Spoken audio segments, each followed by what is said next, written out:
Welcome, everyone.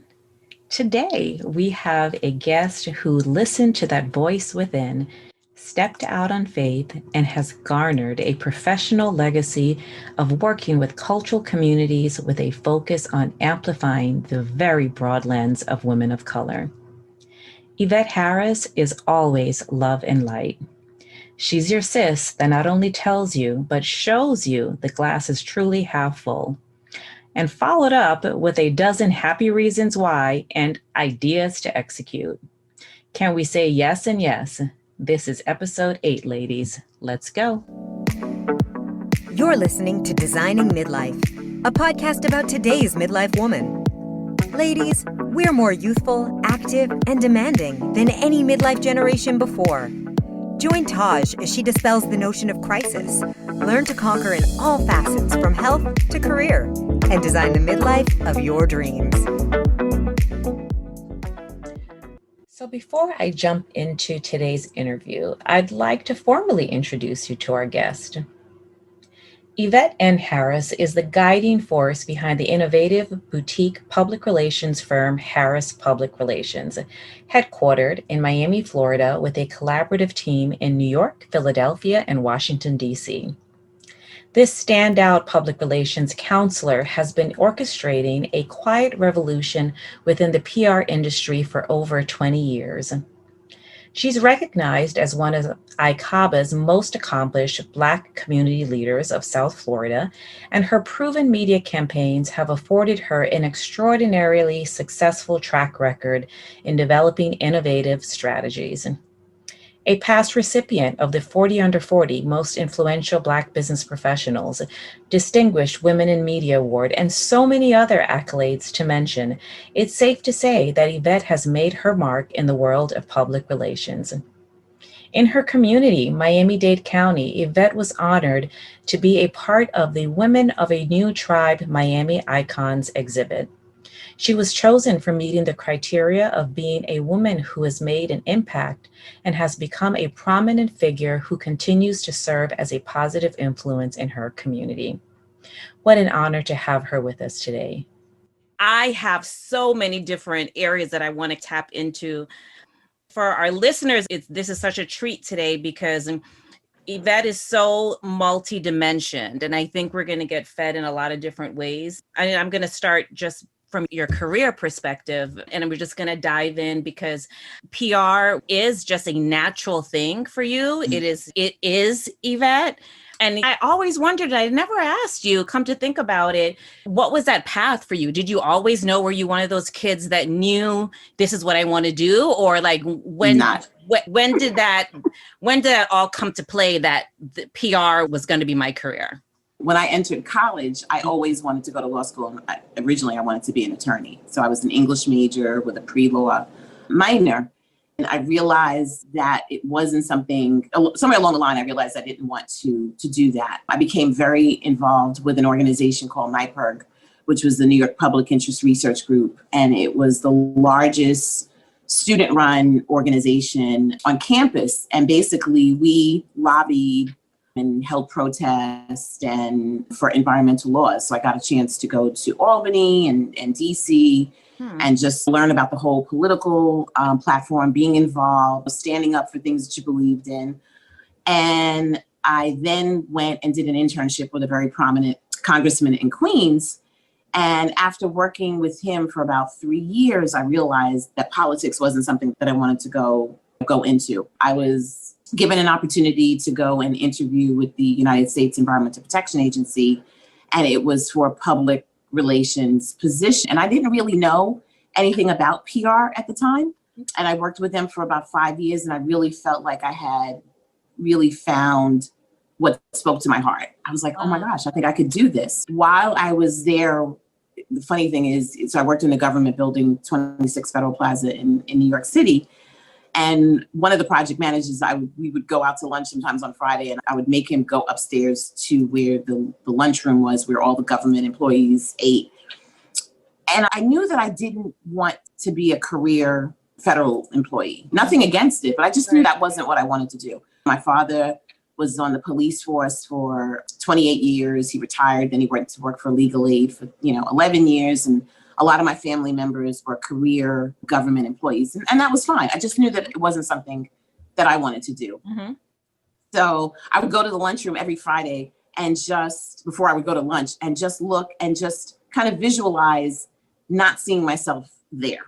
But the PR really was just, I was like, oh my gosh, this fits my personality. It's something that I really enjoy. Oh. And that's how I kind of got the bug for PR.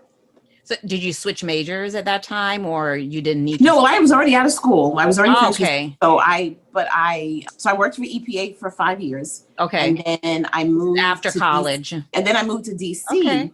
And I worked on the other side of the environmental PR. So for EPA, you working with companies to make sure that they're in compliance, and they're now cleaning up the hazardous waste sites that were back in the 70s when we didn't really have any environmental laws. So I did the PR for that. So then when I went to DC, I worked for some environmental PR firms that were actually the companies that were doing the cleanup. Got it. Ran into a lot of environmental injustices, and I was working with a company in Baltimore, and I was the only Black person on staff. Mm-hmm. They had a lot of openings, and people that were coming in to interview, nobody looked like me. So I was like, hey, Howard University is not too far away, and they have an excellent PR department. Like, Mm-hmm. I know some people that are looking for jobs. Can they send their resume? And they're like, oh yeah, send their resume. They didn't call not one person in. Wow. And then there were a lot of other things that just didn't sit right with my whole spirit. And I was just like, I was so upset. And two of my good friends that lived in DC, I called them and I was like, just come over to my house. They brought a bottle of wine. And basically that's how HarrisPublicRelations was started. Because They had convinced me that I should start my own company over 2 bottles of wine. That is so who I know you to be today.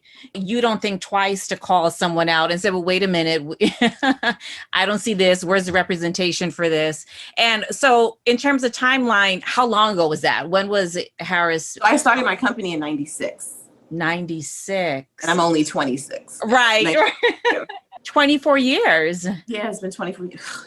Oh my God, 24 years. Congratulations. I never think of thank you. Wow. And it's funny because whenever I go and I speak to kids, career days and stuff like that, and I kind of tell them, I kind of leave the wine part out, but right. I tell the story, and I say to them that I didn't really have a plan for my company. And my plan was you learn as you go, Mm-hmm. which I don't necessarily, it worked for me Mm-hmm. because I don't believe anything is a mistake. And I definitely had some missteps and I learned a lot.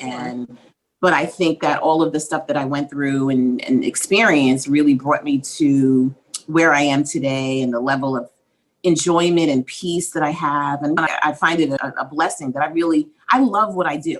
Like, I know, yeah. I love what I do. And the day that I wake up and I don't have that love anymore, I know it's time to move on and do something else. But for now, I love it. I love every aspect, the grunt work, the crazy clients. I love every aspect of it. So all of those things that didn't go right in the very beginning and things I had to learn and that kind of thing, I think just prepared me to be in a place where I feel at peace and I feel confident and I feel like I'm always learning and that I'm open and receptive to collaborating. I don't feel like there's any competition between me or one other person. I just feel that we're all here to really help one another to grow. So all of that, like I just said before, is what I know you to be, true to character. But then I'm also thinking 96, you're in DC, you're in the environmental space industry. And like you say, you don't see any other brown faces around you, but still yet you were brave enough to say, I'm just going to go right into entrepreneurship and launch my own PR practice. So what was that like in the first couple of years? Did you stay in the environmental industry? Like, where did you find your first set of clients? How did that happen? Because that's not easy. No, it wasn't. I also had to call and ask my father for some money. And for my friends that know my father, he was a little frugal. So the good thing about the wine was I was able to, they convinced me to call him right then and there. And I was like, but I've been drinking wine. So I called him, and the first thing he says, he's like, "Have you been drinking?" You know? And I basically asked him if he could kind of send me some money to start my own company. And I wanted to work for myself. And he knew the struggles I was having with the company that I was working for. And I would always kind of present them with stuff that we should tell the client. And they were like, no. And then I was like, he knew how unhappy I was. Mm-hmm. So he actually sent me a check. And the funny thing was, people were laughing because he sent me a check. So I went and got a laptop. At the time, I was staying with a friend of mine, and she had like a really big house. So she allowed me to use like one of the bedrooms as my office. So I didn't have to worry about overhead. Mm-hmm. And so I went and got one of the nameplates, even though nobody was coming to see me, but I did have a nameplate. Right. Day. Yeah. And then I just sat at the computer because I was like, I had no plan. I was just like, okay, what do I do now? Right. But prior to that, I had been helping people do stuff, but not charging anybody. Like, people would call me and say, hey, I need some publicity on this. And I'd be like, oh, okay, girl, I got you. And I would do it. And so I had kind of an unofficial client base in a sense, but not really one that was paying because I wasn't charging anyone. So someone sent me an email, and there was an organization that was around at the time called Marketing. It was called Moby. And at the time it was Marketing Opportunities in Black Entertainment, I think it was. And then they changed it to Business Entertainment. Mm-hmm. And they were having a conference in Atlanta. Mm-hmm. And there were like all these big major companies, and the who's who was there. And she's like, I really think that you should go there and network. And I was like, oh, wow, wait, I can afford to pay for it because I got plane fare, right? I could hotel and everything. Right. And that was how I landed one of my first clients at that conference. No, so that's how it kind of just trickled. I did some PR for a magazine in LA. I just kind of started, but it wasn't like I had a plan in place. It really just happened organically and by word of mouth, which to this day is probably 98% of how I get my clients is really word of mouth and referrals, which I'm extremely grateful for. I was going to ask you, because I'm glad you said to this day, because I'm wondering, is that process different 24 years later? Like if you were speaking to the up and coming PR professionals of the world, would that be kind of the same thing? And it probably would. You just have to claim it, put yourself out there and just go for it. Listen, I knew 2 people when I moved to Miami. And now how many people do I know? It depends. Your reputation and your work and your work ethic has so much to do with the referrals, you know? Right. For a long time, I didn't have a website, you know, and I didn't really think anything of it until how come you don't have a website? And I was like, yeah, I don't, because I get everybody referred. I don't even have time to put together the website, you know? So at some point I had to break down and get one, but I think it's networking. I think it's just being in the right place at the right time. I think it's about letting people know what you do, because I know that a lot of people that start their own business, sometimes they don't even tell the people that they're friends with or share it with the people inside their network who could actually refer them some business. Sometimes we forget to tell the people that are in our closest circle. When we're like looking outside, and it's like, wait a minute, let me call Taj and so she can say, oh, wait a minute, I know somebody that needs PR. No, absolutely. And that is a strange thing too, because we are quicker to broadcast it to the world of strangers than in our own circle. And I don't know if that's out of fear. I don't know what drives that. I guess probably a part of it is fear, or a fear of what they would say or think, because you feel they already have some kind of impression of you. Sometimes we don't utilize our own resources. Yeah. And we definitely need to tap into. So I definitely started doing that more, you know, and being intentional about that. So you launched in DC, you had a support system there, you started getting clients. And then at what point did you say, I'm just going to move to Miami? I was in DC for 3 years. Loved it. I think I grew a lot as a person. I really missed New York. Like I knew in my second year, when I was going back and forth like every other weekend, that I was probably going to make a move back to New York. So I moved back to New York, and I stayed in New York for another 2 years or so.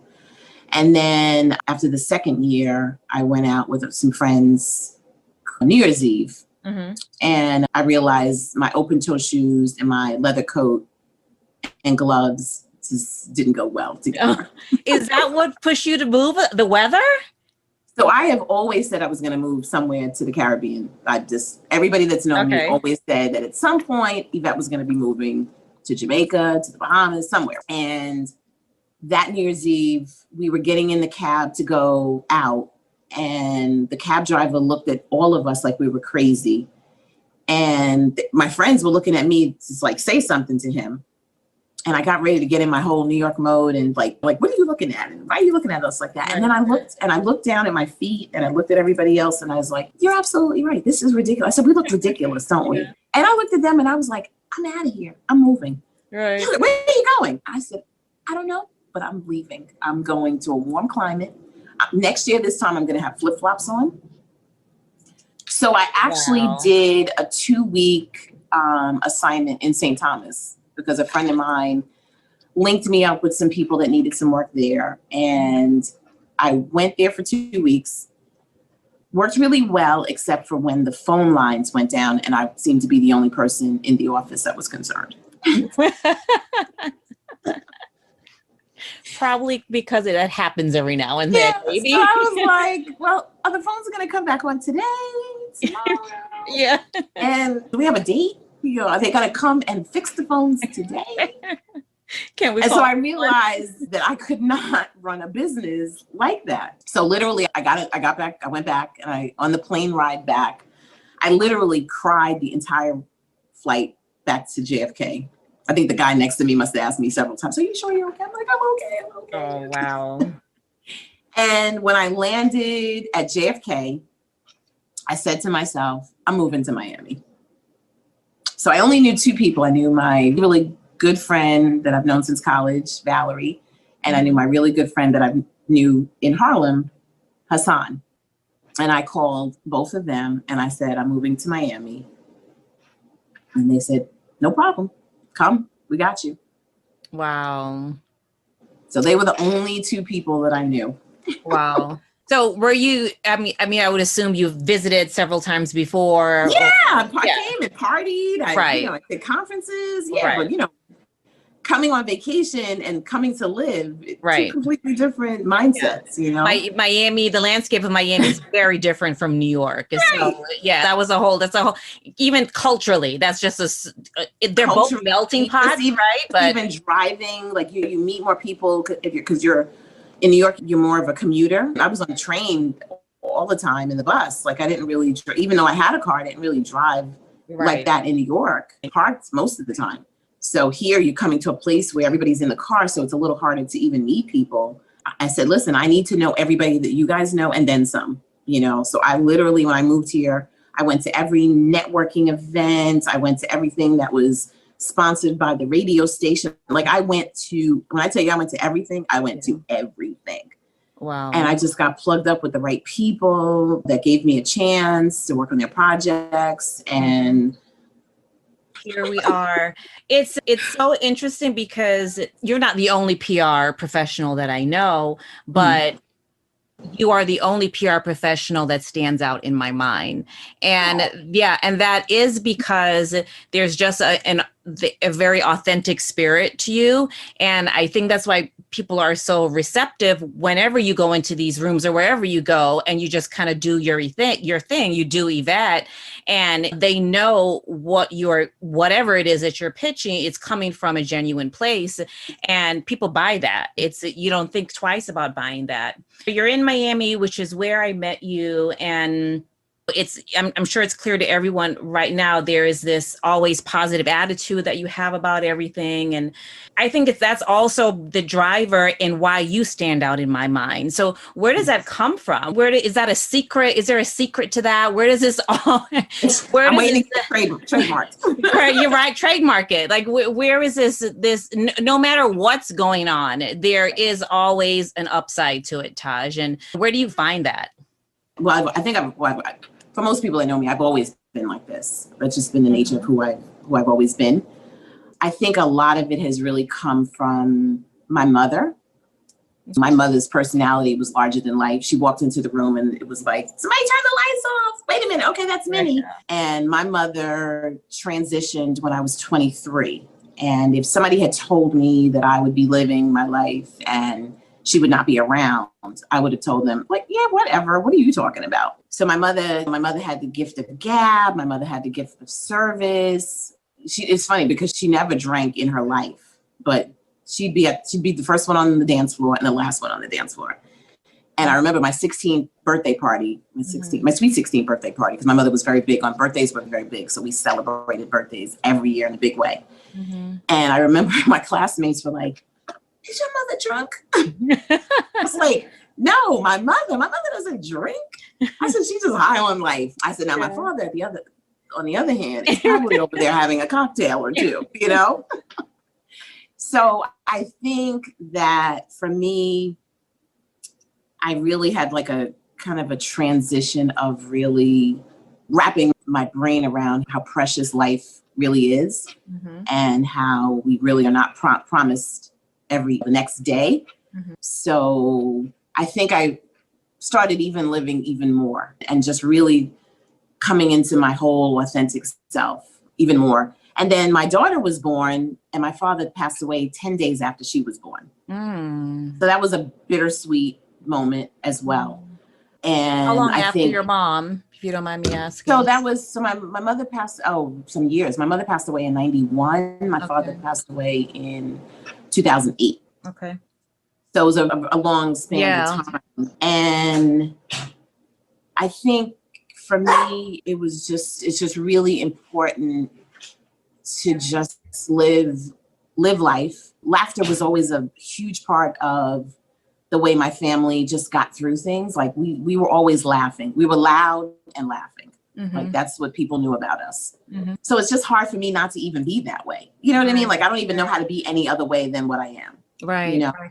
Well, if I can say, it has served you and your practice really well. You have worked on many very large scale events, the American Black Film Festival and Miami Art Week, Art Africa, and other art fairs. And there's so many events that I can mention that you're a part of it because of that larger than life spirit. And you bring so much to the space when you're there. And it is so much a part of you that when I think of these types of events, I don't know, it has become for me synonymous with Yvette. So it has really served your personal brand that way really, really well. That's, the essence of you. I think for everybody that is kind of like an entrepreneur or solopreneur or whatever it is, a lot of people kind of struggle with that personal branding. But really the key to it is just, like you said, just that authenticity of it. And that's what brings the attraction, that energy, because people feel that you're real. They know that you're real. I don't know how to be anybody but me, like good or bad. I have good qualities. I have not so great qualities. I am who I am, but I think I really try to lead my life and with intention and integrity and laughter and joy. And so those are the things that I hope show up even in the days where I don't feel I don't have as much energy, or I'm not feeling myself, that I'm just hoping that will show up daily. It does. It does. So we're 24 years later and you are a thriving solopreneur, and things are, I don't know, I guess we can talk about COVID in a minute and what has changed as a result of COVID. But I say solopreneur because I'm a solopreneur. I know you to be a solopreneur, and everyone doesn't have that goal to kind of scale into, I want a large office and I want staff but we want to have the control to design our life and our journey and our way. And I call out the 24 years because I feel like you're an expert. You've had these big name clients throughout your career. Has it always been a conscious decision? You say, you know what? I work best this way. I'm just going to stay as a solopreneur. Or did you ever feel different? So I've had a lot of people approach me to partner or for me to come work within their company. And I just didn't feel like that was something that I wanted to do. I don't know. It's funny because I've had some really good opportunities in terms of people asking me to like, hey, let's partner, or how about you come work within my company and you could still have your own kind of thing. But they've come with all different types of ways. They've turned it upside down, flipped it up. And I'm like, no, it's still me going to work with your company. Or I don't know. I just have always been very comfortable with this. I think for me, I don't really feel like I have anything to prove. Like ironically, when I first moved here, after a couple of years, I did go and I rented an office. I've actually had two offices, one that was on 71st and Biscayne. The other one was on South Beach. And no one ever came. Like all of my clients always want me to come to them, or they want to meet out, or so. Same, yeah. For me, it was like, okay, why am I paying this money and no one's really coming here? Like, I don't have to prove anything to anybody. So I went back to working from home and client's office, or working at Starbucks, or just whatever flowed for that day. And I've just always felt a sense of comfort in the landscape that I've built for my company. There's power to that, because I think there are a lot of, even if I want to say specifically women of color out there, because we lead in entrepreneurship, right? For the past, statistics show for the past several years, women of color are the ones that are launching businesses at much far higher rates than any other group. And I think that is kind of like the dream or the goal, to just be able to thrive doing our thing, thrive what we know, whatever is our natural talent or gift is. And I also kind of notice within that group that it's our generation as well, Gen X. So, it's midlife, whatever calls women to make that change, or I don't know, maybe it's an empty nest season, the kids are gone, or divorce, or a multitude of reasons. And we're like, well, it's my time, I'm going to go for it. Right. And it takes a lot of courage. Do you think that's what it is? Do you think that it's just, I feel like it's my season, or what do you think is driving that? Because I think, especially in my circle, there's so many that talk about doing what they want to do. And it's just to have that freedom and to just thrive and support themselves and make the money and still be able to do what they got to do for their family. And that's not an easy thing to make happen. Yeah, I think, I really believe that it's personal. I think it's when you get to a certain point where, I think for me, when I was growing up, I was kind of taught, like, you work at a job for 25, 30 years and then you retire. And then if you want to do something on your own, then you can, because you have a pension and you've committed to a company for this amount of years. Life is very different now. And I think when I first started my company, I think for me, I realized that, well, no, I don't need to work for somebody else for 30 years and then start my own company. Why can't I do it now? And being okay with knowing that if I try, for me, it was always, if I try and I don't succeed, what's the worst thing that can happen? And that's kind of how I think about everything in my life, which I don't know if it's good or bad, but I always have my list, the pros and cons. I'm a pros and cons for everything. So what's the worst thing that can happen? I go back and I go to work. I go get a job. Yeah. If I crash, I just go get a job. Yeah. Right. But, if I had to go back to the workforce to make sure I feed my family and take care of my responsibilities, I would do it in a heartbeat. Absolutely. So I think sometimes it's just a personal thing in terms of where we get to, where we realize, when you start to realize what life is really all about and what it's not, how limited time is, I think then people start to, especially when we start to go, you know what, I'm going to try that. Right. Or I'm going to start my own company. Or I might be working a 9 to 5, but I'm going to start something on the side and see how that goes. And then maybe next year I'll go ahead and quit that 9 to 5 and do this full time. So now we are in COVID. We are swimming in COVID. And I think earlier in the year, we kind of probably all felt by now it would be done. It would be like gone. Go away. Yeah, I don't know why we thought that, but I definitely, by the time my kids went back to school in August, be like, oh yeah, things will be back to normal, get through the summer. I don't know, we don't even know when the end is in sight, but that has definitely changed. I know for me, what work looks like, what our businesses look like, how to move ahead and thrive in this landscape of COVID. And it's so for the women that are still have the dream, or even we're about to get out there. And even from a personal branding perspective, what would you say to them to say, yeah, COVID is here, but we can still do it this way, understanding social media, but then also just speaking directly to our generation, and how should they be moving ahead? How do they still stay positive? So ironically, I think the amount of people that have started their own businesses during COVID has been like amazing. And I think that this whole pandemic situation has just reminded people of how resilient they are, And if you're passionate about something and you're dedicated, that you can plug through. So I think that in terms of the way people are branding themselves, creating things, for me, one, you show up as your authentic self, whatever that is.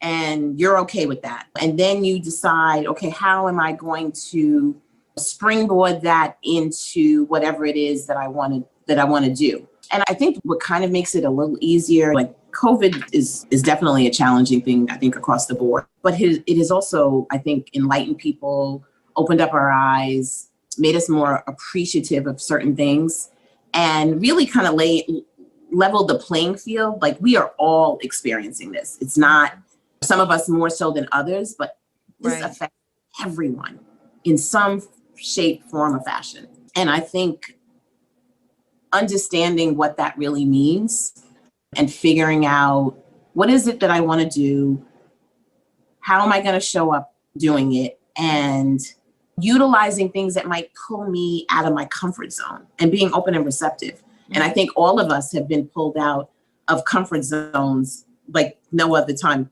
frame in our, time period in our lives. Using social media. Some people never used social media before. Some people never used Zoom. Yeah. Some people, and I think that people are really coming into their own with it. And I call it, this has been my year.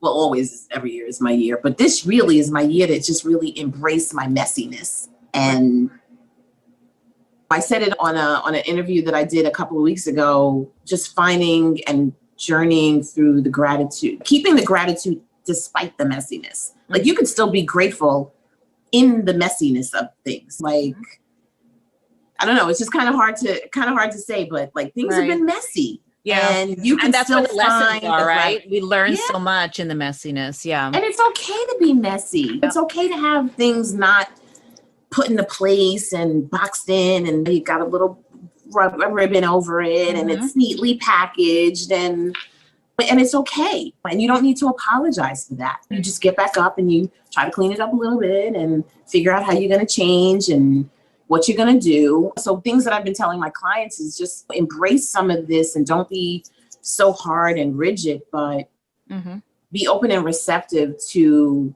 maybe a new path of what your journey is going to look like.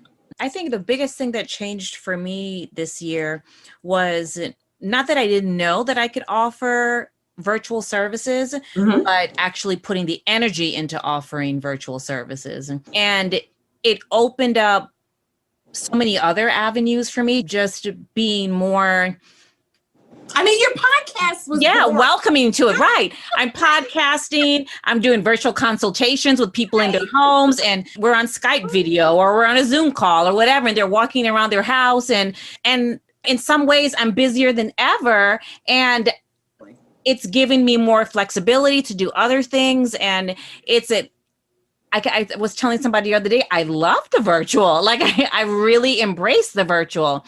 And it has taken my business into a different trajectory that I was like, maybe I'm just going to do virtual, because there were other aspects that I was just being faced with in just a general way of handling my design practice. I wasn't enjoying it. It wasn't serving me anymore. I really was unhappy with it. But I just figured, it's my business. I love my industry, and I gotta do this. I gotta do this. And it really wasn't serving me anymore. I guess a positive thing for me that has come out of COVID was that the silver lining of a different way kind of revealed itself. And I'm very grateful for that. Have you had to pivot anyway, like going through the smoke of COVID? Is there anything you had to change? I work from home. So no longer was it, but what was ironic was to realize exactly how many hours I spend at meetings physically. Right. Like, oh my gosh. I really like these meetings. Yeah. You don't even think anything of it because you're just doing it, and as the busyness of everyday life. Yeah. I was like, whoa, this is a lot.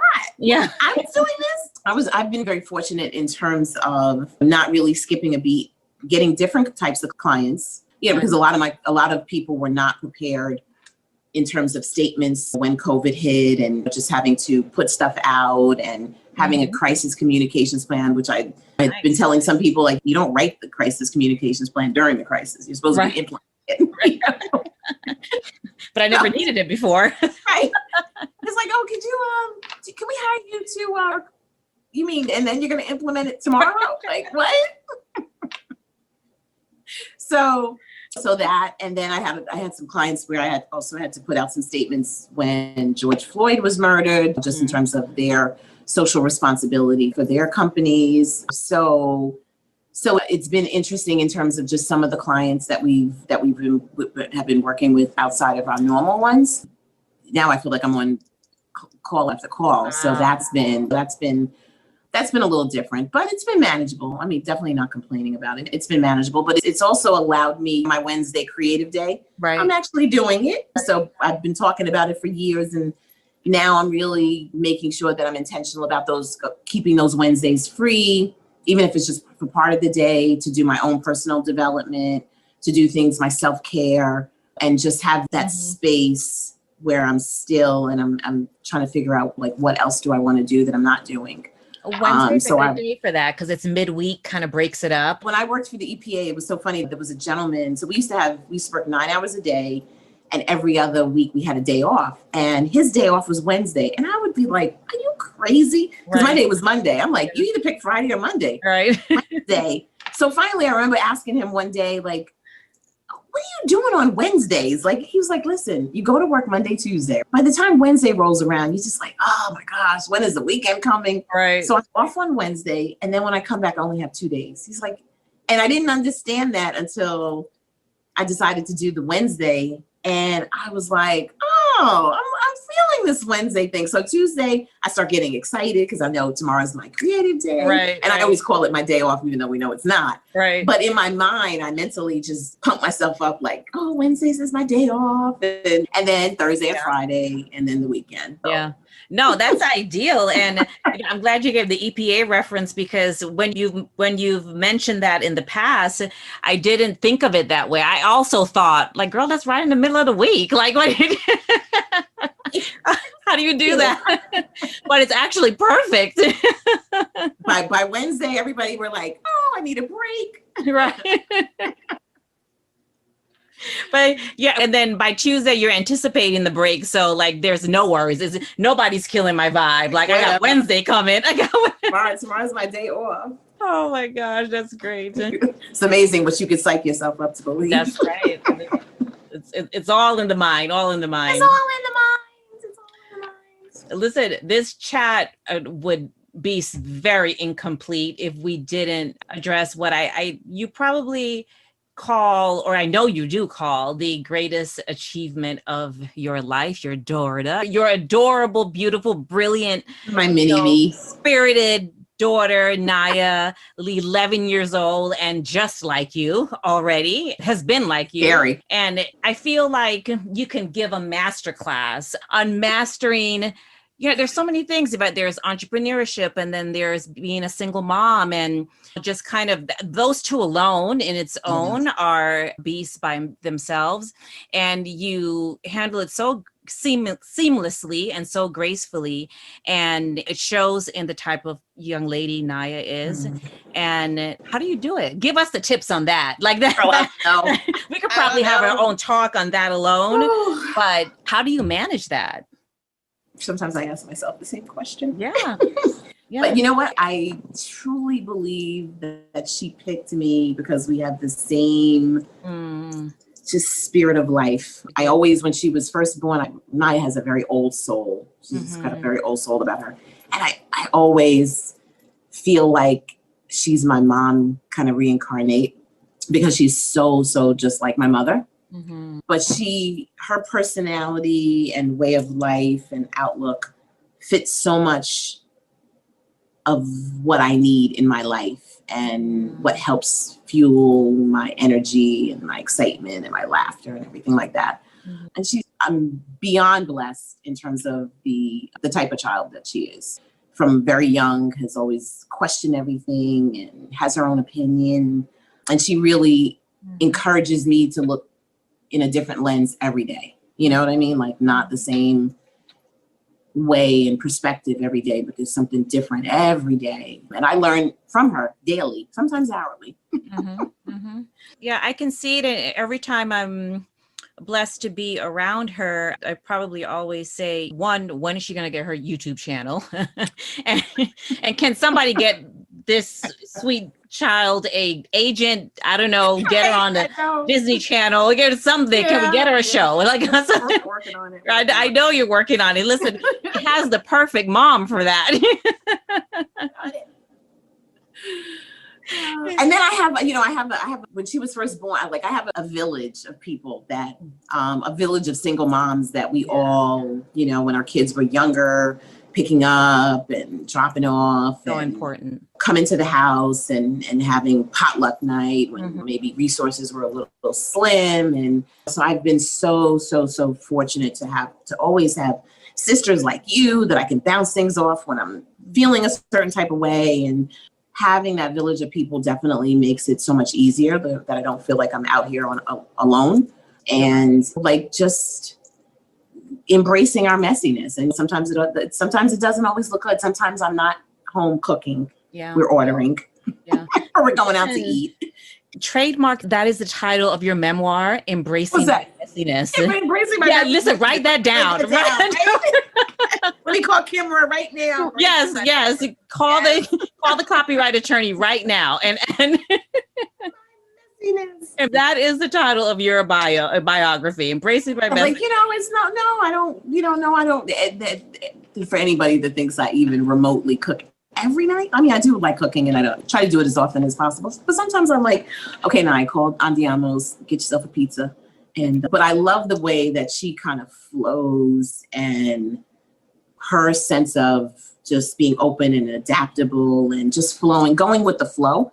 And because I'm a single mom, I've had to take her sometimes when I couldn't get a sitter, so she's been in pretty much every type of an environment in terms of work-wise for me. And like when she was younger, she would always say, if we were going to Starbucks to meet somebody, she goes, is this a meeting or are we doing chit chat? And I go, It's a meeting. So she knows the behavior. Don't ask a whole lot of questions, sit there, eat. And then if it's chit chat, then she can kind of get involved in the conversation with the person as well. So she goes with the flow with everything. And she really centers and calms me when I second guess if I'm being a good mom. Like, she reminds me that it doesn't always have to be what's on this piece of paper. It's the outcome. It's having a happy, healthy child. And sometimes it doesn't look like what it should for everyone else, but if it works for us, then it's okay.